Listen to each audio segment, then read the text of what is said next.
All human beings are born free and equal in dignity and rights. They are endowed with reason and conscience and should act towards one another in a spirit of brotherhood.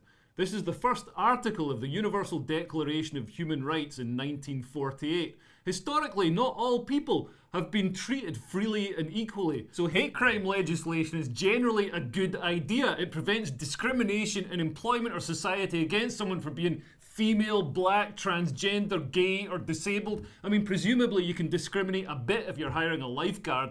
I'm sorry your son drowned, Mrs. Smith, but the lifeguard has Down syndrome and he was looking at a starfish.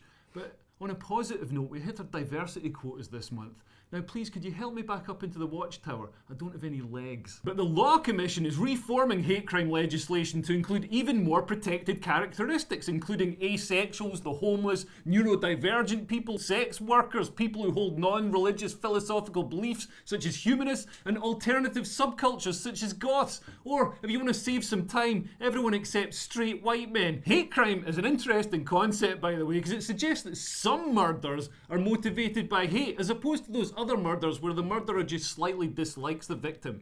And I get that genuine hate and intolerance is appalling and needs to be recognised and dealt with, but goths, they're a prime example of why tolerance should have limits. Sitting in a graveyard smoking clove cigarettes, pretending you're a vampire, that's not good for anybody. And asexuals, who the fuck's been intolerant towards asexuals? Are their dads out there yelling at their kids, "While you're under my roof, you're gonna suck a dick? My house, my rules." Who's targeting them? Christians? Asexuals are literally doing what it says in the Bible and the Quran. You don't get thrown off roofs by religious zealots if you're asexual. You get hired.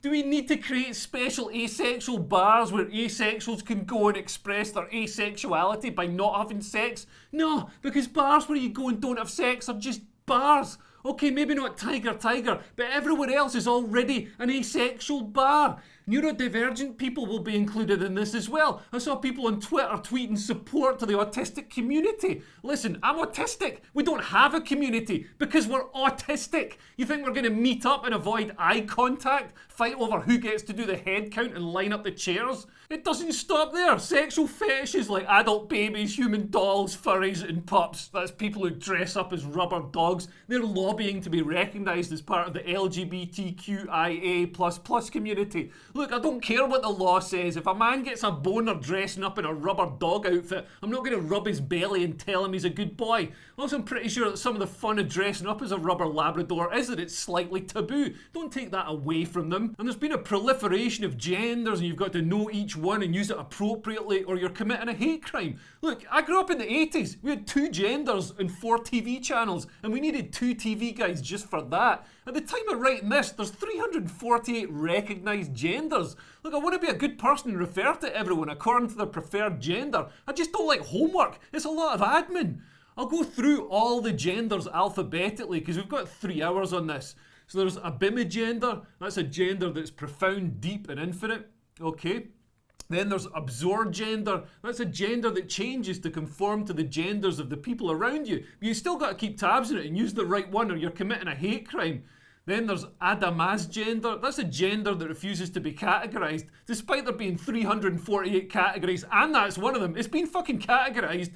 Then there's affectu gender. That's a gender affected by mood swings, also known as a woman. Soon it's going to be a legal requirement to address people by their preferred pronouns, but it's creating a linguistic bear trap. There's a big onus on me to use the right pronoun, but surely there should be an equal onus on people to look like the pronoun they want me to use.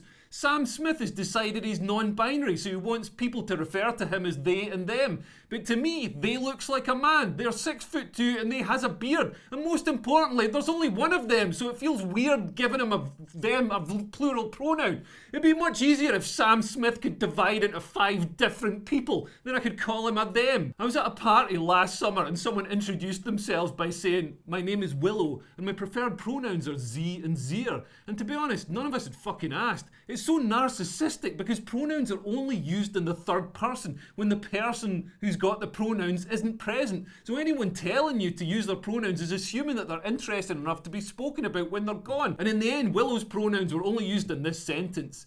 Z seems to be a bit up zero on ours, doesn't Z? And some people are gender fluid, so even if you check their gender at the start of the conversation, it could change halfway through, so you suddenly find yourself committing a hate crime. You cannot win with this stuff. Every characteristic is going to get its own day in the calendar, like Transgender Day of Remembrance, when we remember all the transgender people who fell at Dunkirk. Like all woke stuff, the hate crime legislation ostensibly comes from a good place, promoting tolerance. Although tolerance is a strange word, liberals pat themselves on the back for their tolerance, but it's not doing much, is it? I tolerate slow Wi-Fi. That's how liberals see ethnic minorities. I think this is why right-wing parties are increasing their share of the non-white vote. Conservatives see you as a whole person, not as a router that needs to be turned off and on again.